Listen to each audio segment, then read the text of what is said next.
I'm going to start using my spectacles when I come to these events. I want to thank Cousin Cotton and Brothers Barbecue for having space for us and for their fantastic staff that gets up early to make us coffee and me tea specifically, because I like tea. So that's really thoughtful of them. I want to thank them for their for that gift of time, space, and energy, And for providing coffee. and for providing coffee as well, and the tea bags. It's my pleasure to introduce Craig Questelle. I met him when he came into Madisonville because his office was right across from mine, and he is one of the owners of Madisonville Nissan and an amazing young adult. Wow. How about that?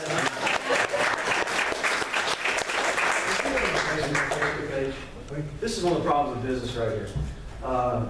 This is not our website. We have to have a website.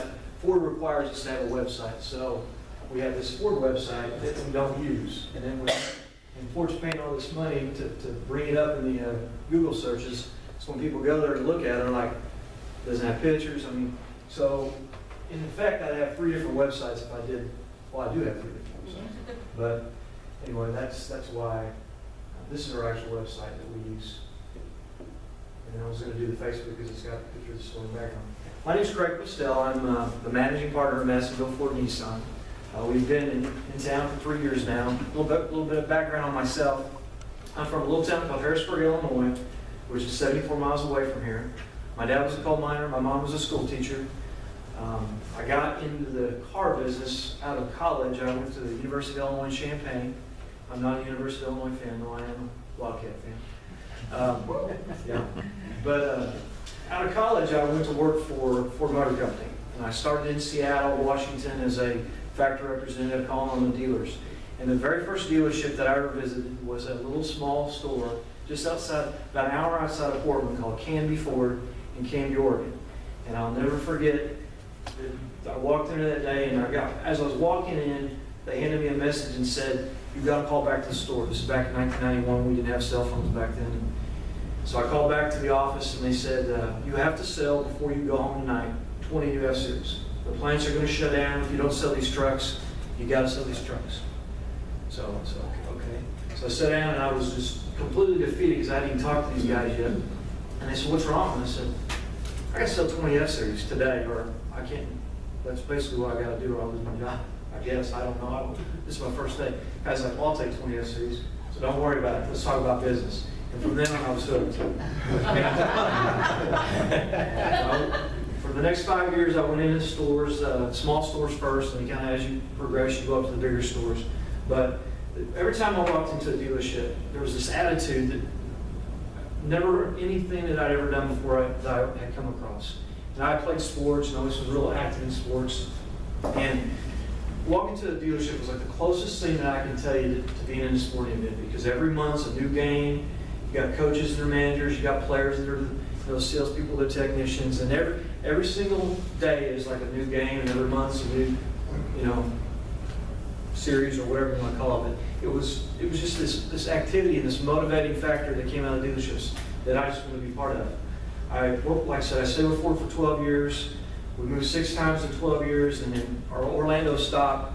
My wife said, "Look, this is fun, but I do want to start a family at some point. I don't want to do it in Detroit, and I don't want to do it in California, which was our other option at that time." So in 2002, I made the decision that I was going to leave. So we came home at Christmas time. We told our parents that we were going to leave Ford Motor Company, and I was going to start looking for a job. And at that time, my only options were a dealer group in Orlando or in Florida where we were. So it was between AutoNation, another big organization, or it was a dealer group in South Florida that I would become pretty good friends with that I really thought a lot of, and I thought I was going to go work for one in either Jacksonville or South Florida. And at that time, my father-in-law said, "I never want to ask you about this." He was a partner with the Raven Tire organization. The Raven family is like 20 people strong. I don't know if you're familiar with Raven out of Evansville, but it's a family, started Catholic family, lots of kids. And anyway, the dad died when I think the oldest son was like 27 when the father died in a plane crash. So at that time, my father-in-law became partners with him. And he was a partner in 13 of their stores, Illinois, Arkansas, Missouri. He said, "If you really think you're going to go retail, why don't you come work for me, see if this might be something you want to do." I told him at that time, I want to have my own store someday. I want to have my own dealership. That's really where my heart is. He said, well, that's great, but you don't know anything about service. You don't know anything about retail. You've been working for Ford for 12 years. Why don't you come and see? So my wife and I talked about it. We went to this high school basketball game, and the junior high boys sang the national anthem. And I call this, Lisa heard this story a million times, my Jerry Maguire moment, because at that moment I'm like, this is it. This is a sign. We need to move back home. We'll raise our family around our folks. And my wife was like, are you going to be happy going back to Harrisburg, Illinois? We've lived in all these big cities and we've done all these different things for Ford. I said, trust me, I'll be happy there. Well, moving back home wasn't the problem.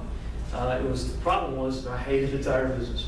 It was, I was always going to be the son-in-law that didn't really know a lot, you know. And when I came in there, like, oh yeah, this is the son-in-law, this is the son-in-law. And I didn't like that part of it. I didn't like the fact that I had these partners that were in Evansville that we really didn't have a lot of control over. And I missed the car business. Every single day, I would go into the Marion Ford, which were based in Marion, Illinois, and I'd sell them tires to their quick lane. And that same attitude that I missed from the car business was there. It wasn't in the tire store, but it was in that dealership. And I came home one night and I told Amy, I said, you know, I love your dad. I love working for your dad, but this isn't my thing. It's always going to be his thing. This is not my thing. So I'm going to go start looking for a dealership job.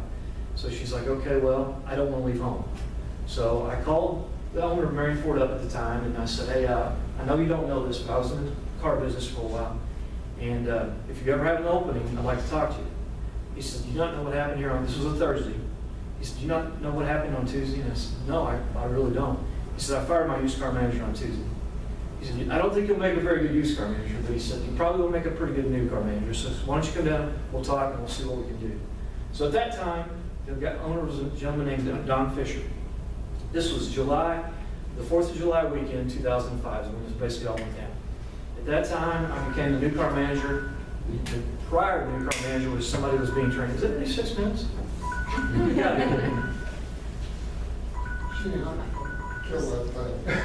Finish the story. Anyway, She's playing with her phone. that was fast.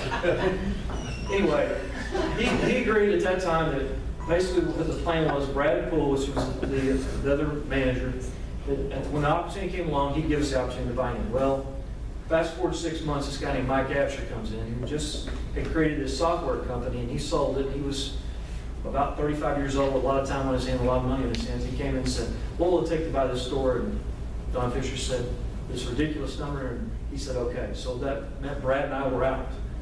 So he sat down with us and told us. I thought, well, I'm out because I was the last guy in. This guy's going to come in and be the general manager. He's going to move Brad back down. I'm out of a job. And each one of us individually sat down with us, and he said, when you came to work here, what did you want to do? And I said, I want to have my own dealership someday. That's why I came to work here, to learn on someone else's dime, so to speak.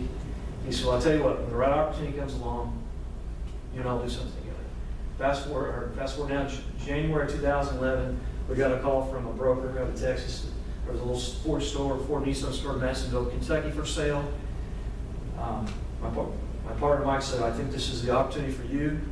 He said, if you don't want to move there, then I'm not going to do this, but if you do, we'll do it together. So that's how it all kind of came about. So I guess my 6 minutes are up. I'm sorry I went too long on that. But when we got the call, I mean, we drove into town, and it was, on paper, this really was too good of an opportunity, because most of the time when you buy a store, it's got some kind of major flaw, whether it be customer satisfaction, people, facility, which that was a major flaw, I guess, overall, but, you know, that could be fixed, you know. But they say that in the car business, if for every 1 year of a bad operator has been in business, it takes you 3 years to fix that. There was a company called Bill Hurd, I don't know if you ever remember, they were in Nashville. They were nationwide, and they were really not a good operator, but they were big in volume, and that's why Chevrolet kept them around. There's not a single Bill Hurd store left in the country. They were one of the top 10 largest Chevrolet dealerships in the United States, and there no longer is any of them left. In fact, in a lot of markets, they closed at the point because they were so bad. So when we got this, it was almost too good to be true. And I kept asking David, I said, you know, what's the catch here? Why? They didn't want to invest in the facility. It's like putting all your eggs in one basket here in Madisonville. By selling this store, they sell the toilet store, but they could invest in other stores somewhere else, like Nicholasville, like, what are the places over in what? Charleston. Charlotte. They're between Bristol and Gastonia. Knoxville now. Yep. Johnson City. Johnson City, Tennessee. Morristown. So anyway, that's how we came about. So it's been a great opportunity for me. It's been awesome because I'm from Harrisburg, Illinois. You can't believe the similarities between Madisonville and Harrisburg. Coal mining communities, not real big. In fact, Madisonville is larger than Harrisburg, where I'm from. A lesson I learned right off the bat. You know, I've always been taught through Ford, through my upbringing, my partnership with Mike, that do the right thing. We call it the smell test. If it doesn't pass the smell test, it doesn't smell right, don't do it. Whether it be with a customer, whether an employee, just it'll come back to bite you. We weren't here a month, and I was getting ready to leave. My oldest son's birthday is in August, and we're getting ready to go over to Mount Fuji for dinner. And I got a call that they couldn't get in the body shop. This customer was upset about their car being locked in the body shop. They were supposed to pick it up at 5. At 5:01, the body shop is closed. I mean, those guys don't stick around. So this guy comes to pick up his truck. It actually was a Toyota truck he bought from Hudson's, and it was used and needed some paint work done on it, so we were doing it for him. So he got off the work at Warrior, came to get his truck, and it was locked up. You can imagine, just get a used truck, you had work done to it, you're ready to get your new truck, or your new truck. So he was hot, mad. He said, I'm gonna tell you what, I can't believe your guys left my truck inside and left me here waiting for 15, 20 minutes. I'm supposed to go have dinner with my family. He said, you won't last. He said, I've done business with Hudson for years. You won't last a year if this is how you're going to operate. I said, man, I'm sorry. Things happen. Please forgive me. So I go over to Mount Fuji, sit down at the hibachi tables. As soon as I sit down, there's an empty seat here, and there's these 2 kids and a lady over here. I said, you know where I'm going? Yeah. You know where I'm going? I said, your husband's had a bad day too. She said, yeah, I just went to pick up his truck over at the Ford garage, and they didn't have it. Really? She comes and sits down, and I said, man, I hope we can be friends now. We're going to have dinner together. So anyway, that just goes to show you never know. And I tell my people all the time, if somebody's upset, let's do everything we can to make them happy, because you never know when they're going to be your kid's baseball coach, you're going to come into church on Sunday, they're a new member in your Sunday school class. You just never know. You got to have that kind of rule of thumb in everything you do, because it will come back and bite you. The last thing that anybody ever wants to have happen is something you did be taken out on your kid. So, Questions? I've always Very had at least one. thank you. Thank you for coming today. I really My pleasure. appreciate that. My pleasure. The question I've got for you is, first of all, it's really impressive what you've done with the facility. The facility itself looks just amazing. It looks like it belongs in New York City or it belongs in Chicago or some nice big dealership location. You've done a very good job with that. What are the plans for expansion, or are you thinking of any other locations, or are you happy with having the one store now that you've achieved that dream that you have? What are your next steps? I wish I could do it all over again. I really, everyone said that when you started, there'd be something you don't like. I wish I could do it all over again, because I wish we could have turned and faced Ford Road. We're facing Penny Ryle, which is the way it was initially set up, but it makes much more sense to do it that way. But in lieu of that, the back shop, which is where the trucks work at now, we're going to convert that into a quick lane. I was going to do a separate quick lane up in the corner, but quite frankly, the diesel business is just shrinking. People are buying fewer and fewer diesel trucks, and consequently, that back shop is a lot of overcapacity that we don't need right now. So we're going to turn that into a quick lane, quick service, like your express. What do they call it? Express food. So yeah. We want to keep people there. We don't want you to go to Grease Monkey or somewhere else, because when you do that, the likelihood that you're coming back and buying from us, staying within the Ford or Nissan family, is greatly reduced. So we want to have that there, and we want to make it more convenient, in and out quickly. That's one of the biggest problems we have right now is we're a repair shop. So we might be able to get you in right now, but we might be covered up. There's no rhyme or reason. With a actual quick lane, we'll have technicians that's all they do is oil changes, and if they find something wrong with your car, it'll go back up to the front, rather than take a guy off. Okay, I got to work on this and put brakes in this car. So that's the next step. Is we're going to basically turn the back shop into a quick lane for quick repair. I don't know if you guys have seen them in other stores, other towns, but quick lanes, Ford's branded quick oil change, maintenance, and light repair. Can you add detailing to that? Like just a little bit of it. It's just, clean the outside real quick and clean Yes. the inside. Yes, yes. That's Yes. probably the only opportunity my car gets. They don't have all day to fix your car. Part of It's it will have, pretty quick. yeah, yes, Okay. That'd be great then. thank you. Anything else? What do you find about, you've been in dealerships in a lot of towns and that sort of thing. Yes. What about here is particularly challenging, either from a, People. selling standpoint or finding the people? who work Revenue for you? generating personnel, revenue generating personnel, technicians primarily.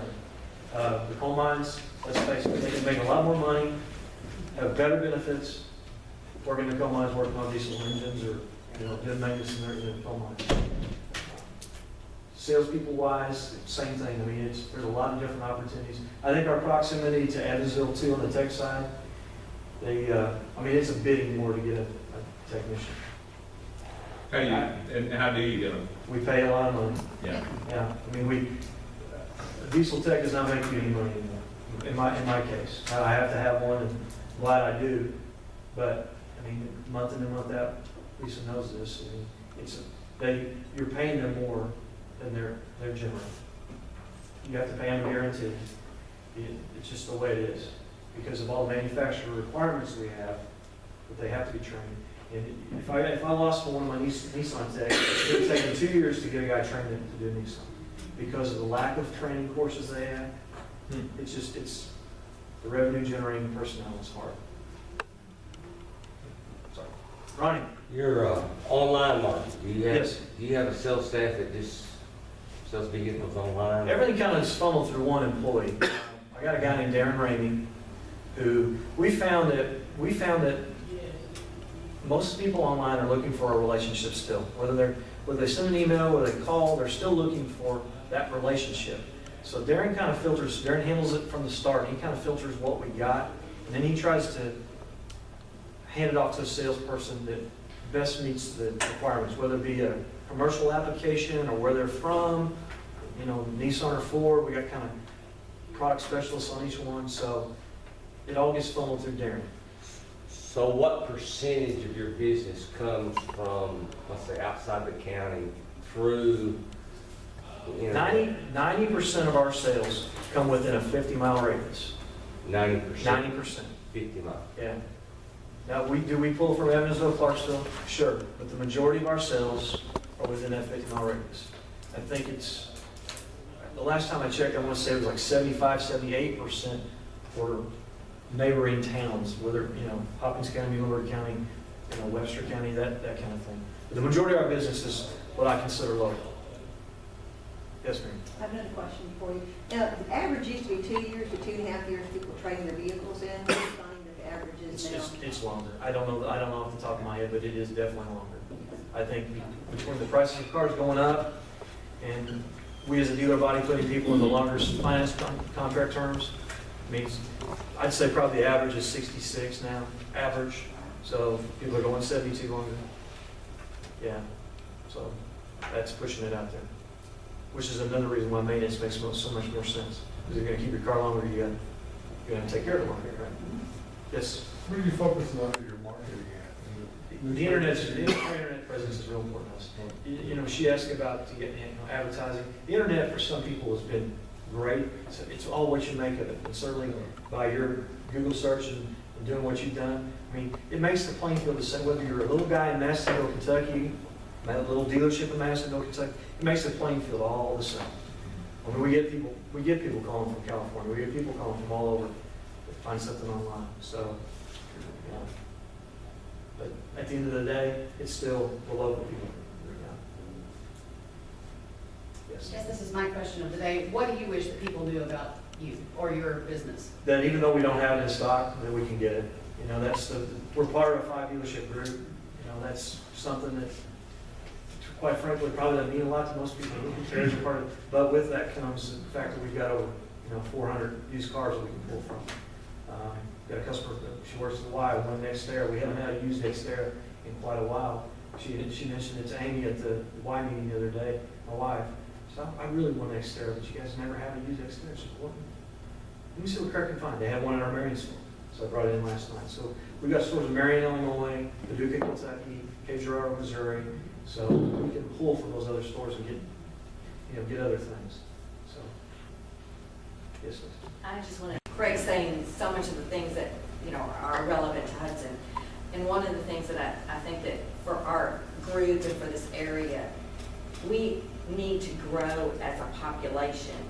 I mean, we still have to draw from the people in our area. They're the ones that support us. But if we don't increase the population here, we have to keep going farther and farther out to draw customers in. And, just from our other dealerships, and I'm sure from your other ones, they don't have to draw from a large area that we do to get that amount of customers. So it's really important for us, for Hopkins, Muhlenberg, and Webster, our primary area, if we can get these areas to grow so that we don't have to go out so far to get I customers. changed my answer on this. People think you have to, I've heard this so many times. I haven't been able to buy local.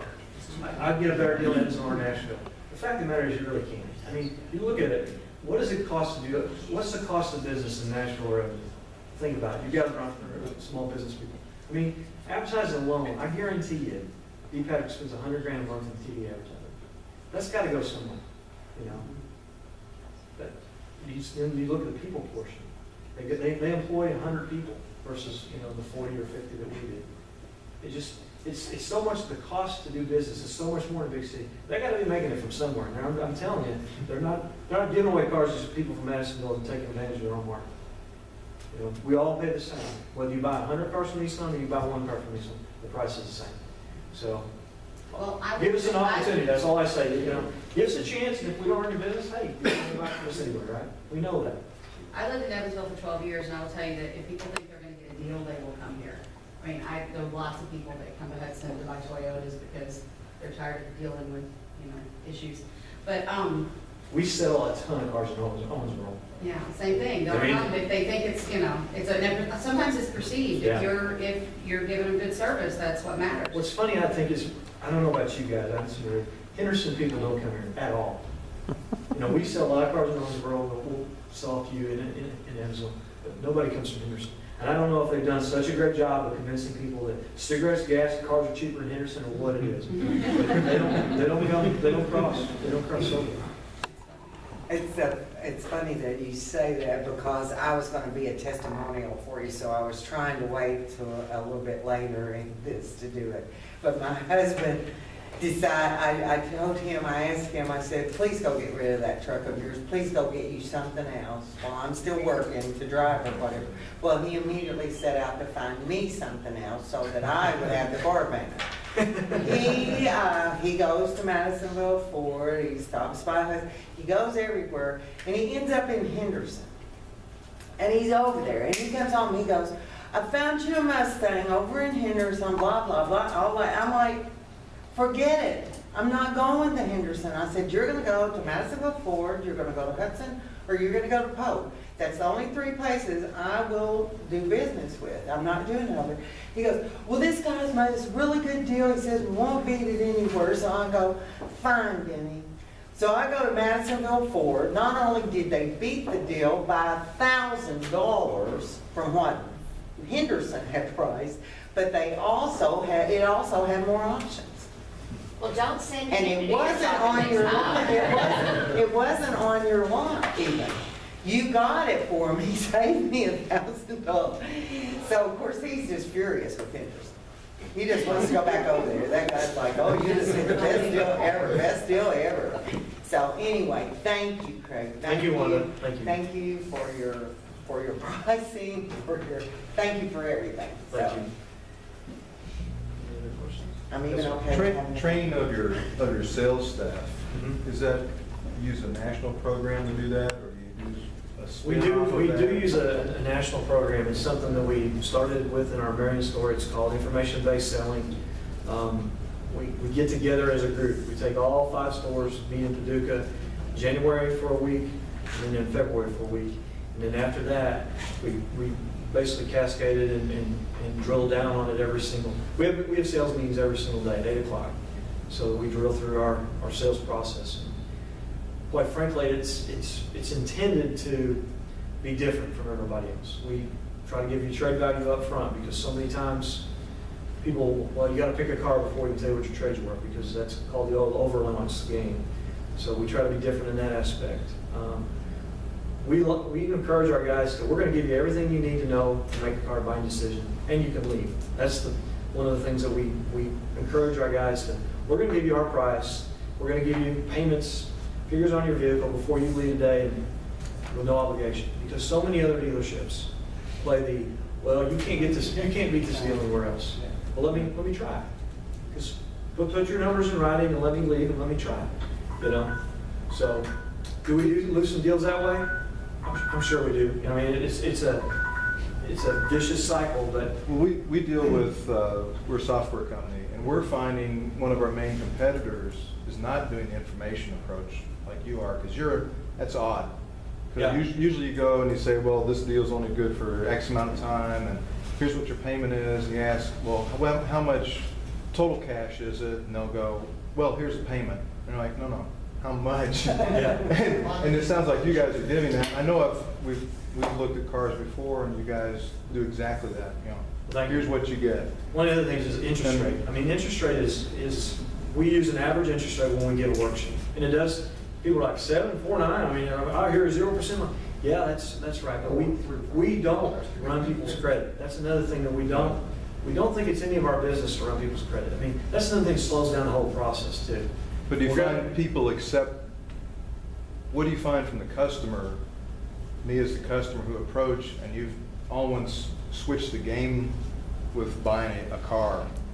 You know, you're using a different approach that is not customary for the past 40 years I've been buying cars. The majority of how do people like it. There are people that, because they can't get over the fact that this interest rate's so high. I mean, I can get this interest rate beat. You know, that's a constant battle we have. Is, well, this is just an average interest rate. It's by no means what you're going to get. Some are higher, some are lower. It depends on your credit. It depends on the situation. But the vast majority of people, I think, like it because we're trying to do. And that's another thing. We're trying to speed up the whole sales process so it's doesn't take you 3 hours to buy a car. You know, by giving everything up front. Because then whatever objection you have, whether it be interest rate, whether it be price, whether it be trade value, you say, right, I got a problem with this right here. So, I think you had a question. That's a different approach for your sales because it's been a while since I bought a new car. But I bought that car off the internet because I hated to deal with car salespeople because you couldn't get out of there without defending yourself and making excuses why you didn't buy the stupid car. And I just hated to deal with car sales. So I'd get on the internet and I'd find several surrounding dealers and local dealers that had comparable cars, and I'd call them. And I ended up buying this car sight unseen. So I called them and said, here's my offer. And it was ridiculously low. I knew they wouldn't sell it. Yeah. I'm going to call the next one. I tell them about what I'm doing. And I'm going to go around the circle, and each time I'm going to put my price up a little bit. Because I didn't care what I broke. But sooner or later, somebody's going to take my offer. Because they got that question in their mind. Yeah. Will he get back to me? I can make $200 now. Maybe he'll come back and I can make a little more. But maybe not. So I ended up buying that car, and it was 2006, and I'm still driving it. I would love people like him, William. What's that? Yeah, I would love people like him, William. Well, Now, what do you want to say you wish people do about it? no, I mean, the good thing about it is, though, again, the same thing, is when people aren't informed, they're negotiating with emotion rather than logic. And I'd much rather deal with somebody that's done the research, that knows what things are priced at, than someone that comes in that has, let's say they've never been online, they've got a vehicle that they've been driving since '06, that there's some emotional attachment to the car. They're used to, well, most of them. But they're used to the old car days where, you know, you take $6 grand off the sticker and you give me double what I think my car's worth and we got a deal. Those days are gone. The margins on cars have been compressed between the manufacturers trying to eliminate, manufacturers are gonna eliminate negotiation. I mean, it's gonna happen. Yeah, people think we own the car lots, but trust us, Yeah. the manufacturers. One price is, GM's done it, and they've had some success with it. They're gonna force it upon everybody before it's all over. It's just gonna happen, which, you know, quite frankly, I don't care. That's not a fear of mine, because what's gonna happen, that there's always gonna be a trade involved, which is gonna be, but, again, back to my point, having someone that's informed is much more easy to deal with than someone that has emotional attachment. Another thing, coming to your point, we have software now, and I'm sure they do too, that we compare our prices. Every single day, we compare our prices to what our major competitors are, even from used cars, to see where do we rank, you know, that car versus within a 300, you go across the entire nation. But we know. I mean, let's just use Town and Country. Go check Town and Country. They're the big Ford store in the area. They don't discount anything online, which is interesting.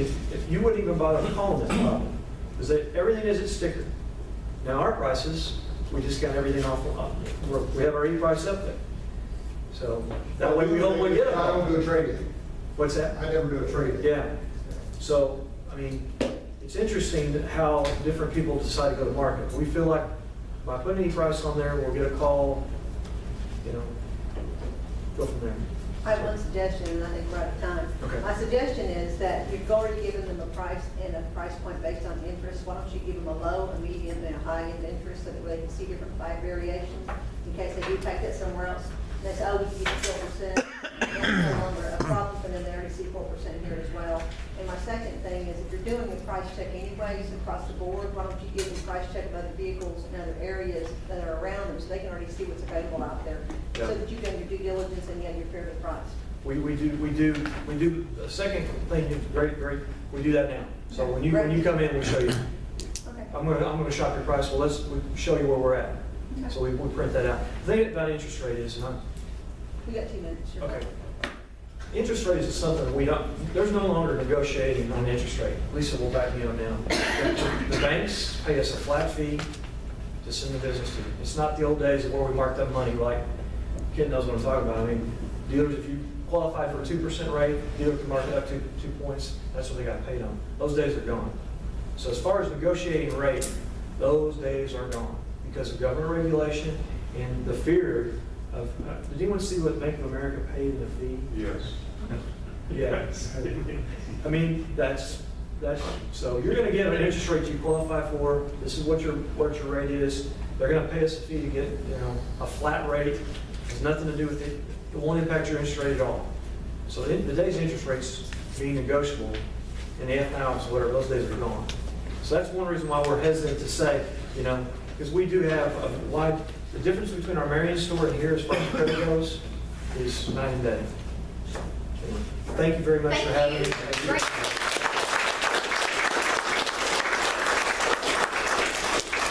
Thank you very much for coming today. Thank you. We have 2 great presenters, and we will see you next Wednesday.